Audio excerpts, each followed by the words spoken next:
중대재해처벌법이 이제 지난 1월에 제정이 됐는데요. 무엇보다 먼저 이제 제가 좀 뭐 강조해서 말씀드리고 싶은 것은, 그러니까 지금 이제 이게 뭐 물론 시민재해라고 하는 것도 있습니다만, 이제 주로 산업재해에서 이제 중대한 사고가 난 걸 중대재해라는 개념으로 정의하고 이것을 이제 처벌하는 것인데, 말하자면 이런 그 중대재해와 같은 것을 지금까지 대개 이제 많은 경우에 행정적인 어떤 제재로 처리해 온 것이 사실인데, 이것을 이제 형사범으로 보게 됐다. 그런 입법 태도를 분명히 했다라는 점이 가장 큰 의의라고 생각합니다. 그러니까 이제 우리나라의 그 산업재해의 어떤 통계나 이런 걸 보면 뭐 아시다시피 이제 20년 정도를 OECD 국가 중에서 계속 1위를 하고 있죠. 굉장히 많은 산업재해가 발생을 하는데, 이런 그 노동자들의 그 생명, 건강 침해, 이런 것이 이제 더 이상 이런 행정적인 제재로는 막기가 어려운 일종의 범죄로 보고 여기에 대해서 형사처벌을 하겠다라고 하는 그런 국가의, 국회와 정부의 의지가 분명하게 표명된 것이다. 이렇게 봐야 한다고 생각합니다. 그러니까 이것이 이제 사실 뭐 그 노동의 권리 가운데 안전하게 노동할 권리, 노동자가 충분한 안전을 보장받으면서 노동할 그런 뭐 자유와 권리, 이런 것이 노동자의 권리로 인식된 건 이미 오래된 일이죠. 세계 인권규약 같은 데에도 이런 내용들이 다 포함되어 있고, 그래서 이런 것을 이제 우리가 권리로 인식하고, 이 권리를 침해했을 때에는 이것이 이제 단순한 그런 이런 뭐 행정적인 문제가 아니라 형벌이 개입될 수 있는 범죄로 볼 수 있다, 그렇게 보겠다, 이런 이제 생각이라고 생각하고요. 많은 분들이 이제 이런 그 산업재해에 대해서 꼭 형벌로 이걸 대응을 해야 되느냐, 더 중요한 것은 오히려 뭐 예방 차원의 국가가 지원을 통한 예방 이런 걸 달성하는 것이 아니냐, 이런 말씀들을 이제 많이 하시는데, 뭐 100번 옳은 말씀이라고 생각합니다. 그런데 그럼 지금까지 뭐 20년이 아니라 사실 우리나라에서 이렇게 산업재해 사고가 많이 발생한 게 훨씬 더 오래된 일일 텐데, 지금까지 왜 이게 되지 않아 왔느냐, 이런 질문을 해볼 수가 있는 거죠. 그래서 여러 가지 방법이 있습니다만, 산업재해를 줄이고 예방하기 위한 여러 가지 방법이 있습니다만, 예컨대 뭐 기업과 노동자들의 어떤 자율적인 이런 그 합의를 통해서 안전 조치들을 좀 더 이렇게 강하게 한다든가, 뭐 이런 방법이 있겠습니다만, 이런 여러 가지 것들이 잘 되지 않는다는 것이 뭐 우리나라뿐만 아니라 외국에서도 이미 이제 이렇게 지난 경험을 통해서 다 밝혀진 것이고, 결국은 대부분의 국가들이 어떤 안전 의무, 안전 조치 같은 것을 법으로 부과를 하고, 이걸 지키지 않았을 때는 결국 제재를 하는 식으로 이제 산업재해 문제를 이제 해결해 갑니다. 근데 이 제재에는 행정제재와 형사제재가 있을 수가 있는데, 역시 많은 나라의 경험들이 보여주는 것은 이런 그 재해 정도가 중하고 안전조치 위반의 정도가 중할 때에는 행정제재만으로는 충분하지 못하다. 결국 아주 말하자면 아주 그 질이 나쁜 안전조치 위반에 대해서는, 중한 의무 위반에 대해서는 형벌이 개입할 수밖에 없다. 개입해야 한다. 최소한 아주 나쁜 어떤 사고, 나쁜 산업재해, 뭐 어떻게 보면 나쁜 기업, 나쁜 사업주가 있는 것이죠. 이런 사람들에 대해서는 분명한 경고의 기능을 갖는 형벌을 이제 부과를 해야 된다. 그래야만이 다른 가벼운 제재들도, 행정제재와 같은 것들도 예방 효과를 갖는다. 이런 것을 이제 지금까지 우리가 알 수 있었기 때문에 형벌이 개입을 해야 되는데, 지금까지 우리나라의 이 산업재해에 대한 형사처벌 또 통계 같은 것을 보면 너무나도 미약한 처벌이 사실 이루어져 왔던 것이죠.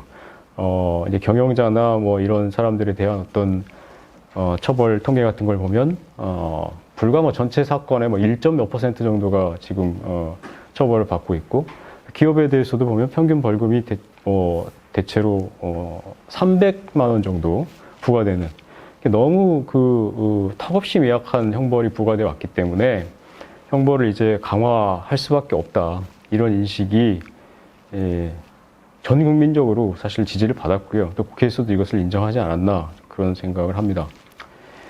그 다음에 이제 이걸 지금 그 사회자분도 말씀하셨습니다만, 그럼 지금 우리가 산업재해에 대해서 형벌을 부과하는 법이 그동안에 없었는가 하면 그렇지도 않고요.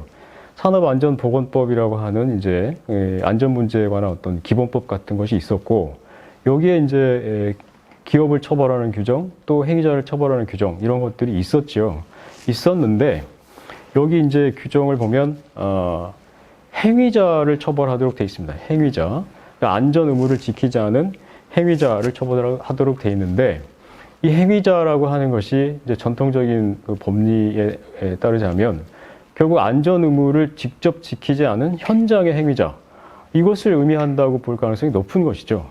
그러니까 그 행위자에 여러 범주의 사람들이 포함될 수 있습니다만, 현장 노동자도 해당될 수 있고 안전관리 책임자도 해당될 수 있고, 또 최종적으로는 기업의 경영자까지도 여기에 해당된다고 볼 수 있는데, 실제로 이제 검찰의 수사나 법원의 또 재판이나 이런 과정을 통해서 책임을 지는 사람은 결국 현장에 그 의무를 지키지 않은 직접 행위를 한 그 노동자, 그리고 그 노동자를 관리 감독하는 현장의 안전관리 책임자죠. 뭐 현장 소장이나 이런 사람들이 대부분 처벌을 받았고, 물론 이제 간혹 가다가 아주 대규모의 사건이 났다든지, 또는 이제 그 경영자의 책임이 아주 분명한 경우, 이런 때는 경영자들이 처벌되는 경우도 있었습니다만 아주 드물었다, 이제 이렇게 볼 수가 있고, 이런 것이 사실 어떻게 보면 법률이 없다거나, 또는 뭐 수사기관이나 재판기관의 의지가 부족하다거나, 이렇게만은 말할 수 없는 그런 법적인 문제가 있다, 이렇게 볼 수 있고, 그 법적인 문제라고 하는 것은 결국 현장의 의무 위반 행위와 한 단계 또는 몇 단계 떨어져 있는 기업의 경영자는 그 의무 위반 행위가 일어나도록 자기가 뭐 예컨대 고의로 지시를 했다거나 같이 공동 점검으로 관여를 했다거나 이런 것을 밝혀낸다고 하는 것이 대단히 어려운 일이다. 특히 지금 현대사회에서 기업 규모가 커져가고 기업 구조가 복잡해져가고 이런 상황에서 기업의 경영자가 과연 현장에서 일어나는 이런 안전의무 위반 행위에 대해서 직접 자기가 책임을 지고 책임이 있느냐, 그걸 증명해낼 수가 있느냐, 이런 문제가 있기 때문에 지금 산안법의 그 규정, 처벌 규정 가지고 기업의 경영자를 처벌한다는 것이 쉽지 않은 일이다. 이런 점을 이제 지적할 수가 있습니다. 그래서 지금까지 그런 판례들이 이제 꽤 많았다는 것이죠. 경영자를 기소한 경우에도 되게 이제 산안법 위반에 대해서는 이 경영자에게 그 산안법 위반의 고의가 있어야 처벌을 한다라고 하는 게 판례 확고한 입장이기 때문에, 근데 이 고의에 대해서 입증이 충분하지 못하다. 이 사업주가, 경영자가 현장의 의무 위반 행위를 알지 못하고 있었다라든지 관여한 바 없다라든지 이런 식으로 해서 무죄 선고가 나는 판결들이 지금까지 꽤 있었다, 이렇게 말씀드릴 수가 있습니다. 그래서 이제 산안법을 뭐 좀 보완한다고 할까, 극복하는 그런 어떤 이제 특별한 법이 필요하다, 이렇게 이제 생각하게 된 것이고요. 그 내용은 결국 이제 핵심적인 내용은 결국 기업과 기업 경영자에 대한 형사 책임을 강화하는 것이라고 볼 수 있습니다. 그래서 사실은 이제 아시는 분도 계시겠습니다만, 이 법이 처음 출발할 때 중대재해기업처벌법 이렇게 시작했죠. 그래서 기업을 처벌해보자, 이런 얘기였습니다. 근데 그럼 기업 처벌이 산안법에 없었냐 하면 있었어요. 양벌 규정으로 기업 처벌하는 규정이 있었는데 왜 기업 처벌법이라고 했느냐? 이게 이제 바로 영국의 그 기업 과실치사법을 모델로 했다는 것인데, 양벌 규정이라고 하는 것은 아까 말씀드린 행위자, 처벌받는 사람을 전제로 해서 그 다음에 기업을 처벌하는 것입니다. 그래서 양벌 규정이라고 합니다. 근데 이것을 처벌받는 그 자연인과 관계없이 그냥 기업만 따로 떼가지고 독자적으로 처벌을 해보자. 이게 이제 기업 처벌의 일종의 독립 모델, 이렇게 부르는 건데요. 이걸 이제 영국의 기업 과실치사법이 도입을 했다는 것이죠. 그래서 이걸 보고 처음에 시작할 때 하도 산재가 많이 벌어지고 예방이 안 되니까 우리도 영국처럼 기업을 한번 독자적으로 처벌을 해보자. 물론 더 강하게, 지금보다는 더 강하게 해보자. 이렇게 이제 처음에 이 법이 시작이 됐죠. 이 법의 제정 운동이. 그래서 기업 처벌을 독립적으로, 독자적으로 해보자. 이렇게 이제 시작이 됐었는데, 그렇게 하다가 기업뿐만 아니라 기업의 경영자를 처벌하는 것이 필요하겠다. 이런 생각을 이제 하게 됐습니다. 그 이유를 이제 좀 말씀을 드려야 되는데, 기업과 경영자를 처벌하는 것이 다른 점들이 상당히 이제 몇 가지가 있습니다. 결국 기업에 대한 처벌이라고 하는 것은 벌금밖에 없거든요. 지금 형사처벌로 기업을 할 수 있는 것은 이제 벌금밖에 없습니다. 기업을 무슨 교도소에 가둬놓을 수도 없는 것이고, 보안 처분이 몇 가지 지금 주장이 됩니다만은, 그래서 당초 법안에는 기업에 대한 보안 처분으로 여러 가지 그 조치들을 규정을 했었는데, 국회 논의 과정에서 다 빠졌죠. 그러니까 사실 우리나라는 기업, 법인에 대한 처벌 같은 것을 원칙적으로 인정하지 않기 때문에 이 보안 처분도 별로 그렇게 뭐라고 할까, 법 체계가 맞지 않고 별로 탐탁치 않게 생각하는 경향이 있습니다. 그래서 보안 처분들이 다 빠지고요. 지금은 이제 범죄 사실의 공표만 지금 현재 제정된 법에는 남게 됐는데, 그래서 어쨌든 기업에 대해서는 주로 벌금을 이제 부과할 수밖에 없습니다. 그런데 이 벌금을 부과한다는 것이 한계가 있다는 거죠, 결국. 우선 첫째로는 기업에 대해 벌금을 아무리 부과를 해봐도 기업이 내는 그 벌금이 과연 기업 자신의 재산인가, 이런 문제가 생길 수 있습니다. 결국 기업이 누구의 것이냐, 이런 이제 아주 어려운 문제가 있는데, 기업의 주주도 있고 뭐 채권자도 있고 각종의 이해관계자들이 있죠. 더 넓게 보면 사실 기업의 제품을 소비하는 소비자까지도 확대할 수가 있습니다. 결국 이 사람들이 다 피해를 입는 것이거든요. 기업이 돈을 내게 되면 많은 돈을 기업에게 대해 부과를 해봐야 결국 기업의 주주가 손해를 볼 가능성이 높습니다. 그럼 이게 과연 충분한 제재 효과, 예방 효과가 있을 것이냐, 이런 생각을 할 수가 있고, 그 다음에 이제 예방의 함정이라고 부르는 것이 있는데, 기업에 대해서 벌금을 이렇게 아주 높은 벌금을 부과할 수 없는 이유가, 예를 들면 영국 같은 경우에도 지금 기업에 대한 벌금은 상한이 없습니다. 상한이 없는 벌금액을 규정하고 있지만 실제로 부과되는 벌금은 그렇게 많지가 않습니다. 왜냐하면 결국 아주 높은 벌금을 부과해버리면 기업이 도산해버리죠. 도산해버리면 이게 이제 과연 이 법이 의도하는 것이 기업의 도산이었냐, 이런 식의 이제 비판이 나오게 됩니다. 그러니까 결국은 어떻게 하면 기업을 잘 살려가지고 안전 의무를 갖추게 해서 이렇게 뭐 고용을 유지한다고, 기업을 이제 더 이렇게 잘 유지시킬 것이냐, 이것을 의도했던 것인데, 이게 뜻하지 않게 의도와는 다르게 결국 기업이 도산되는 결과가 초래된다. 이렇게 해서 결국 벌금액을 높이지도 못하고, 그렇다고 해서 벌금액을 낮추면 그건 아무 의미가 없는 것이죠. 지금 기업에 대한 형벌을 강화하자고 하는 주장이니까. 그러니까 이러지도 못하고 저러지도 못하는 상황에 빠진다. 이것을 이제 예방의 함정이라고 부릅니다. 그래서 이런 문제들이 여러 가지가 있기 때문에 결국 이 산업 안전도 마찬가지입니다만, 기업 범죄에 대해서 효과적인 형법이 개입할 수 있는 효과적인 수단은 기업을 처벌하는 것도 있지만, 아까 말씀드린 대로 기업을 독자적으로 해야 된다라는 주장이 하나 있지만, 그거 외에 기업의 경영자를 처벌해야 된다라고 하는 주장이 이제 강하게 나올 수가 있는 것이죠. 그래서 기업의 경영자를 처벌하게 되면 이건 이제 자유형이 도입될 수가 있죠. 그러면서 굉장히 강한 예방 효과를 가질 수가 있고, 이렇게 되면 이 경영자에게는 이제 벌금이 아니라 자유형이 부과될 수 있기 때문에, 이렇게 되면 이 경영자가 기업과 말하자면 좀 충돌하는 이해관계를 가질 수가 있게 됩니다. 이 말씀을 좀 잘 이해하셔야 되는데, 경영자에 대해서 벌금을 부과하는 경우에는 많은 사례들이 그걸 보여주는데, 기업이 그 벌금을 대신 내주는 경우가 있습니다. 기업 경영 활동을 하다가 이제 형사 벌금을 부과받았기 때문에, 이렇게 해서 경영자들에게 벌금도 사실 그다지 효과가 없다는 거죠. 그런데 경영자에게 자유형이 부과될 때는 이제 많은 외국의 사례에 보면 이때는 이제 완전히 개인의 문제가 됩니다. 이건 지금 기업이 받는 어떤 무슨 여러 가지 무슨 금전적인 제재라든지 또는 무슨 사회적인 평판이라든지 이런 문제하고 관계없이 자기가 지금 교도소를 가는 문제가 되기 때문에, 기업이 어떤 불이익을 받느냐, 이익을 얻느냐, 이런 거와 관계없이 이제는 자기 자신의 이익을 자기가 지켜야 되는 상황이 된다는 거죠. 그래서 기업의 경영자가 설령 기업의 이익에 반하더라도 자신이 이제 처벌받지 않기 위해서 자신에게 부과된 의무를 다하게 되는 그런 경향이 나타난다. 그러니까 법 준수 효과가 그만큼 이제 예방 효과라고 할까요? 법을 준수시키게 하는 강제 효과가 그만큼 강해진다. 이렇게 말할 수가 있는 거죠. 그래서 기업의 경영자를 처벌하는 것이 기업범죄에서 굉장히 효과적인 수단이다. 이런 이제 얘기를 할 수가 있고, 그래서 이제 다시 돌아가면 이 중대재해법도 기업을 처벌하는 게 하나가 있었지만 기업의 경영자도 이 처벌을 해야 되겠다. 이렇게 이제 생각을 하게 됐습니다.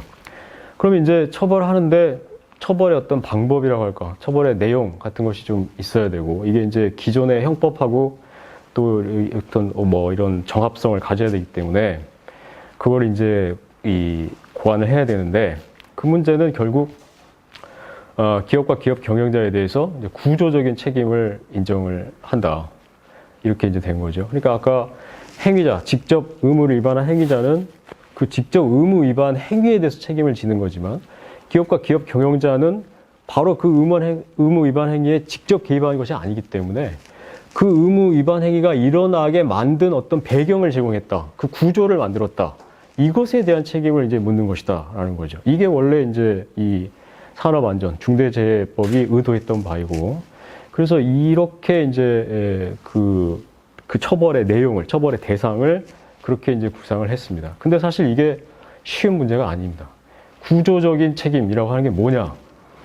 이것을 이제 정해야 되는데, 결국 이제 그냥 생각해 볼 수 있는 것은 안전 시스템을 만든다거나 유지한다거나 안전 교육을 한다거나 뭐 안전 인력과 예산을 확보한다거나 이런 것들입니다. 그래서 지금 법에도 3조죠. 3조의 그 의무 규정을 만들어 놓고 1호부터 4호까지 대표적인 것들을 예시를 해놨는데, 그걸로도 이제 충분히 명확하지 않다고 그래서 다시 시행령을 만들도록 했고요.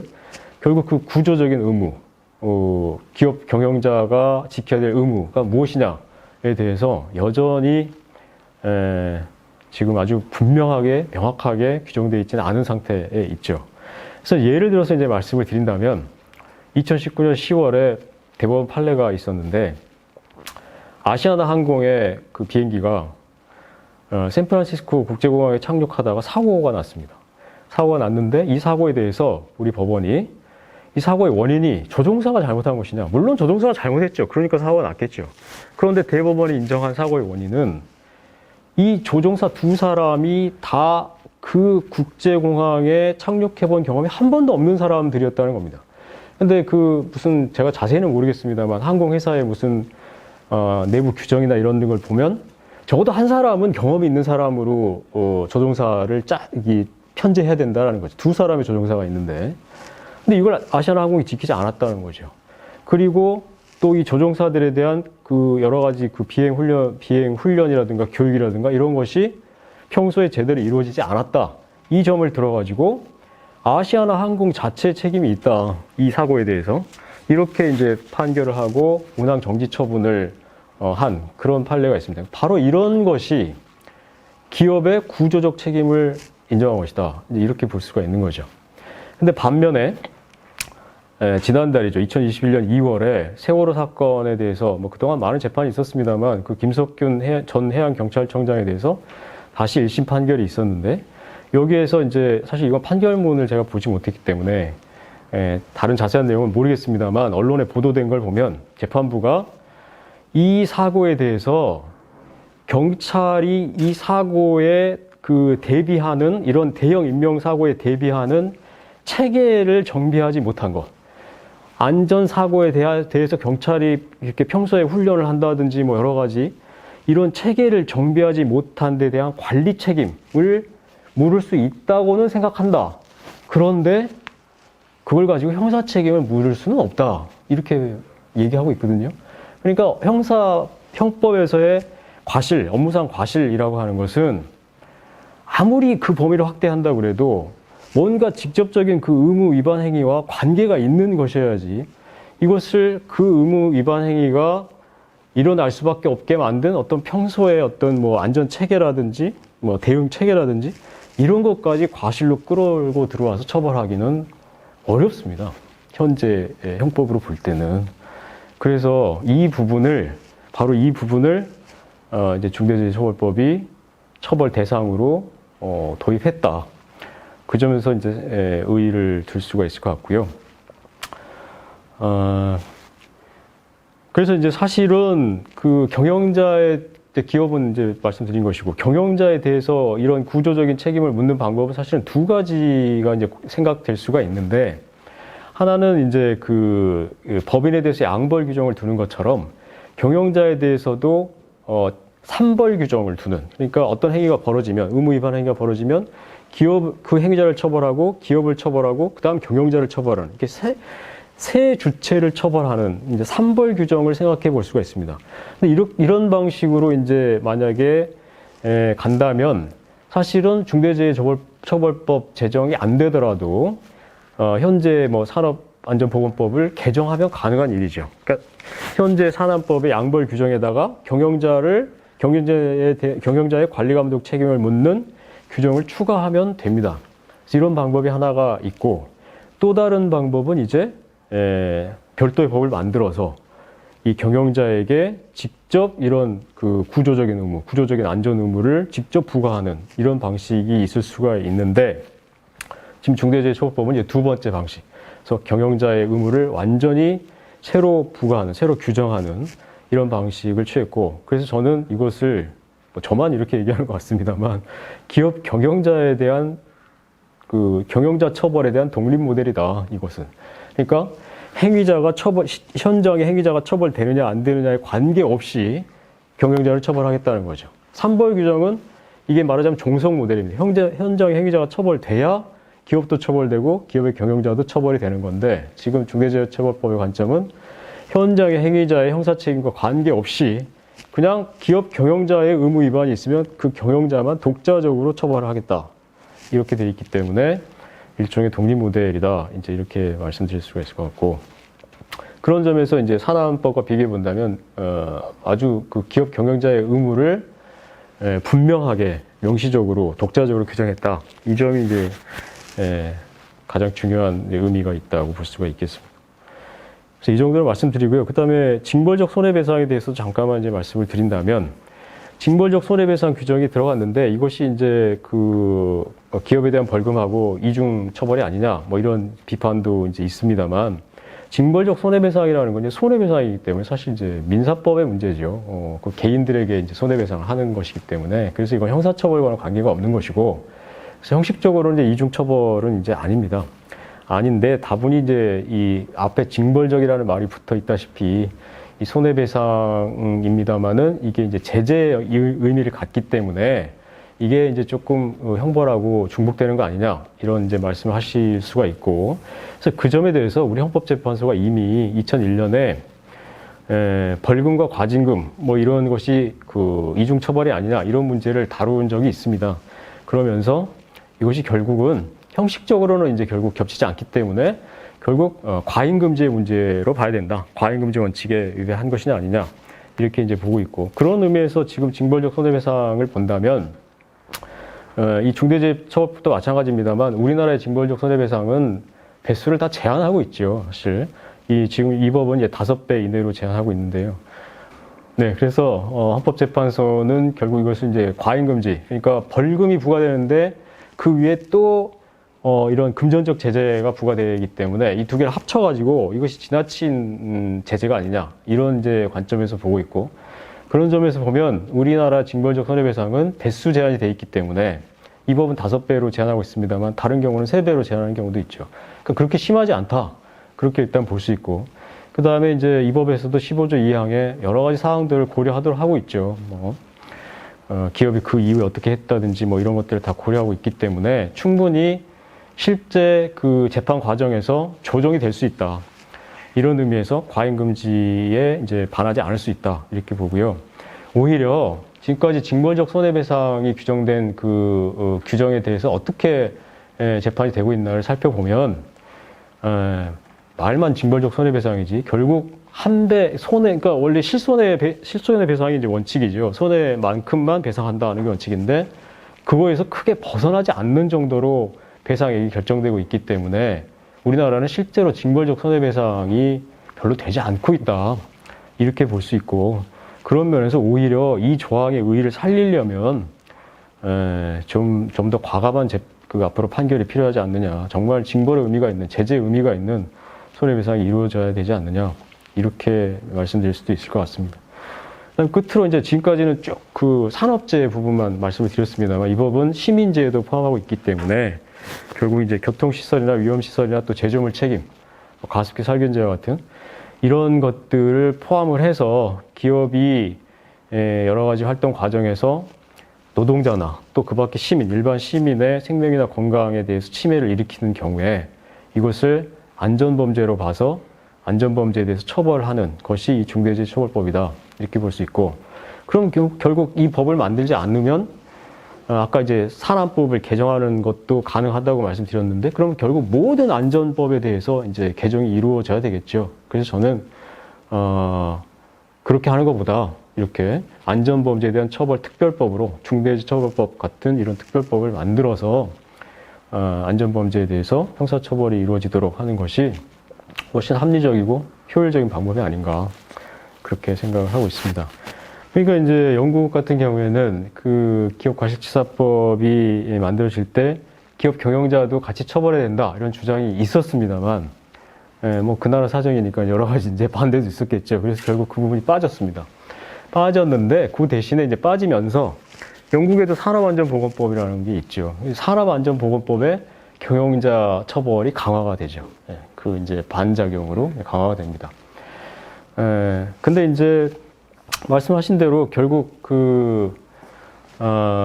기업의 어떤 책임을 인정한다는 게 쉽지가 않아요. 그래서 이제 아까 제가 잠깐 또 말씀드렸습니다만, 그래서 기업의 그 독립 모델, 처벌의 독립 모델을 채택한 그 법을 만들었는데, 그럼에도 불구하고 역시 입증하기가 쉽지 않은 거죠. 근데 이제 중소규모의 기업의 경우에는 경영자와 말하자면 그 실제 행위가 벌어지는 사람과의 또는 그 현장과의 사이가 훨씬 대기업보다는 이제 좁겠죠. 그 간격이.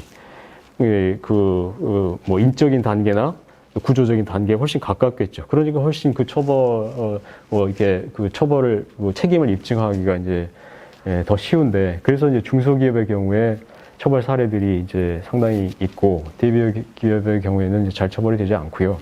경영자 문제를 말씀드리면 이제 영국 산안법에 경영자 처벌이 강화가 되는데, 거기는 이제 이 경영자가 그 의무 위반 행위에 대해서 최소한 뭐 고의가 있다든가, 뭐 묵인한다든가, 방치한다든가 그런 경우에 이제 처벌하도록 돼 있죠. 그러니까 이것도 역시 마찬가지로 대기업의 경영자의 경우에는 이걸 입증하기가 쉽지 않기 때문에 처벌이 이제 쉽게 이루어지지 않습니다. 근데 우리나라 중대기업법 재법은 지금 이거하고 다르죠.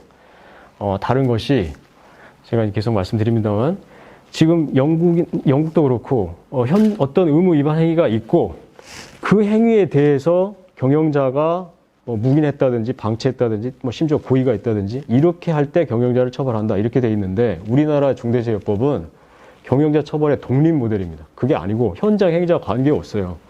관계없이 현장 행위자가 처벌을 받든 안 받든 간에 이 법은 경영자만 규정하고 있기 때문에 경영자의 의무 위반 행위가 있으면, 물론 그 결과로 이제 중대재해가 있어야 합니다만, 그러면 경영자만 독자적으로 처벌하는 것이죠.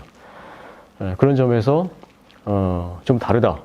물론 이제 그래서 경영자의 이 의무 위반 행위를 어디까지 우리나라 수사기관이 입증해낼 수 있을 것이냐, 그런 문제는 이제 남아 있는데, 제가 알기로 이제 이 법이 제정된 이후에 노동부가 지금 있는 산업안전보건공단을 확대해서 산업안전보건청으로 만들고, 이 산업안전보건청에 산업안전감독관을 확충해서 이 법의 그 집행을 강화도 아니죠. 이제 시작하는 거니까 잘해보겠다 이런 노력을 하고 있는 것으로 압니다. 그러니까 산업안전감독관들이 얼마나 이제 중대재해 사고에 대해서 의무 위반 사실을 입증해 내느냐, 여기에 달려 있다고 이제 봐야 되겠죠.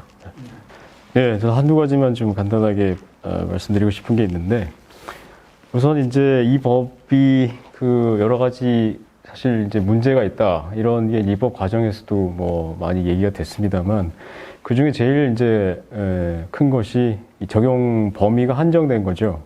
그래서 이제 5인 미만 사업 또는 사업장에는 적용되지 않고요. 50인 미만의 사업 또는 사업장에는 2년간 적용 유예가 되는 것으로 지금 되어 있습니다.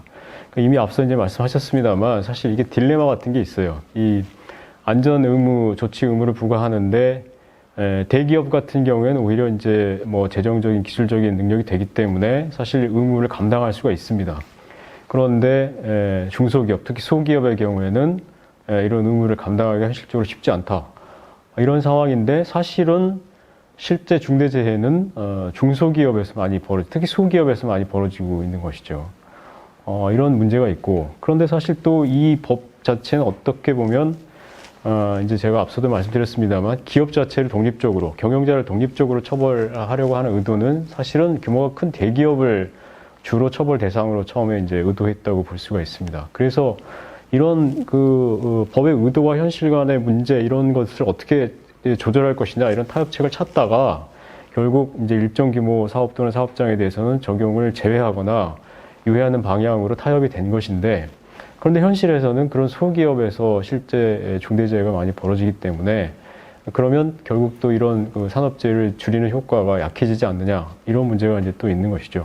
그래서 이제 그 법이 또 추가적으로 보완 장치를 마련한 것은 이런 소규모 기업에 대해서 정부가 지원을 해야 될 의무를 부과하는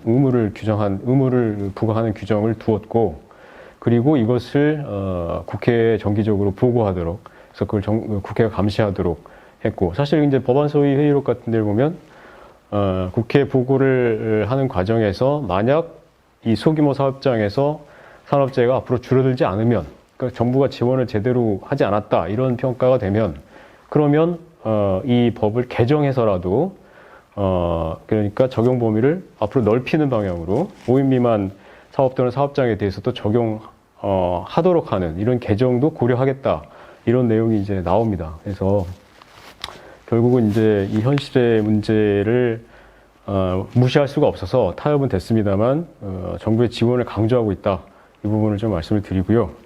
그 다음에 이제 결국 이 법의 핵심적인 문제가 그 4조에 있는 의무조항입니다. 의무조항을 어떻게 앞으로 시행령에서 이제 규정할 것이냐, 의무를 어떻게 규정할 것이냐, 이것이고, 여기에 이제 많은 관심도 있고 많은 말씀을 하셨는데, 제 생각엔 그렇습니다. 그 안전보건규칙에, 지금 산업안전보건법의 하위 법령으로 되어 있는 산업안전보건규칙에 많은 조항이 있고, 이 의무들을 뭐 경유자가 다 지켜야 되느냐, 그런 얘기들 많이 하시는데, 이 규칙의 조항들을 보면 사실 이게 모든 사업체에 670개나 되는 조항이 다 적용되는 것이 아니거든요. 이게 사업체마다, 사업의 뭐 종류마다 그 의무가 부과되는 부분이 다 다릅니다. 그러니까 실제로 673개라고 하지만 사업장에서 적용되는 것은 뭐 그중에 제가 몇 개나 될지는 모르겠습니다만 일부다, 이렇게 이제 말씀드릴 수가 있는 것이고, 그래서 그게 다 적용되는 것이 아니다. 그리고 경영자에게 부과되는 의무라고 하는 것은 이 산업안전보건규칙이 정하고 있는 그 구체적인 안전에 관한 의무, 보건에 관한 의무가 아니라, 뭐 다 아시겠습니다만 그 의무를 이행할 수 있도록 만드는 어떤 안전 체계, 산업안전관리 체계를 만드는 그 의무를 말하는 것이다. 그러니까 인력과 예산, 관리상의 조치, 뭐 이런 말로 이제 표현이 된 것이죠. 이렇게 된 것이고, 그 다음에 이제 4호에 있는 안전관계 법령의 이행에 대한 그 의무를 이행하기 위한 관리상의 조치, 이렇게 되어 있죠.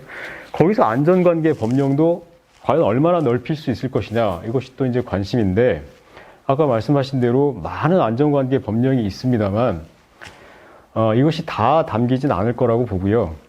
결국은 이 안전에 관한 기본법이 산업안전보건법이고, 산업안전보건법의 핵심적으로 안전의무와 보건의무를 규정하고 있는 조항 38조와 39조, 이것이 다른 많은 법들에서 말하자면 대체로 이렇게 비슷하게 약간 다른 형태로 이렇게 규정이 돼 있기 때문에 결국 굳이 다른 많은 안전관계 법령들을 시행령에 담지 않더라도 이것이 동일한 효과를 가져올 수 있다, 이렇게 볼 수 있을 것 같습니다. 그래서 혹시 그런 것들을 걱정하신다면 그렇게 의무 조항이 지나치게 구체적으로 많이 확대되지도 않을 것이고, 또 안전관계 법령도 사실 수십 가지, 또 수백, 100가지가 넘는 정도로 그렇게까지 확대되지는 않을 것이다. 그런 말씀 드리고 싶네요.